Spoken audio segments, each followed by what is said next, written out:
Pag-asa, pagninilay, pag-asa, ito ang katotohanan ng ating pinagyayaman ngayong taon ng Jubileo 2025.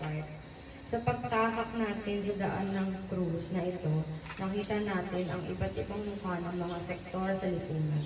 Ang kanilang mga kalagayan na maaaring magdulot ng kawalan ng pag-asa.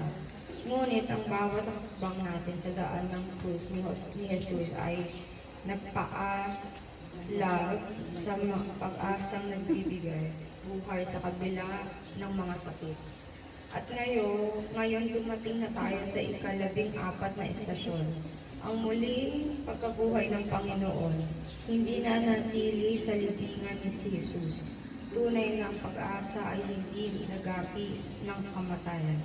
Buhay ang Panginoon, buhay ang ating pag-asa. Ang tagumpay ni Jesus ay paalala sa ating lahat na mayroon tayong mas maliwanag na kinabukasan. Hindi natatapos ang buhay sa pagtitiis, sa paghihikahos, sa pasakit na ating nararanasan. Ang buhay ay may kaganapan sa piling ni Jesus na tagumpay laban sa kamatayan.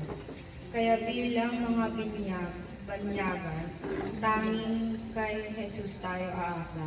Tatagpuin natin siya sa mga sakramento, sa pagdiriwang ng liturhiya, sa kanyang mga salita at sa presensya ng bawat isa. Pag-alabin natin sa puso ng bawat isa ang pag-asa sa Diyos. Buhay ang pag-asa hindi tayo binigo kailanman. Panalangin, Amang mawain na sa pamamagitan ng pagkamatay at muling pagkabuhay ng iyong anak ay nagdulot ng kaligtasan sa sanlibutan. Itulot mo na kaming gumaganap at nakikiisa sa pagninilay sa daan ng krus na ito ay magkasalo sa muling pagkabuhay niya.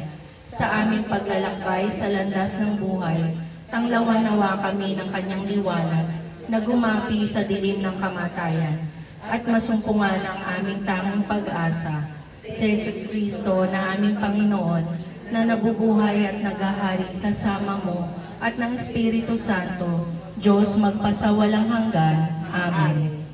Ama namin,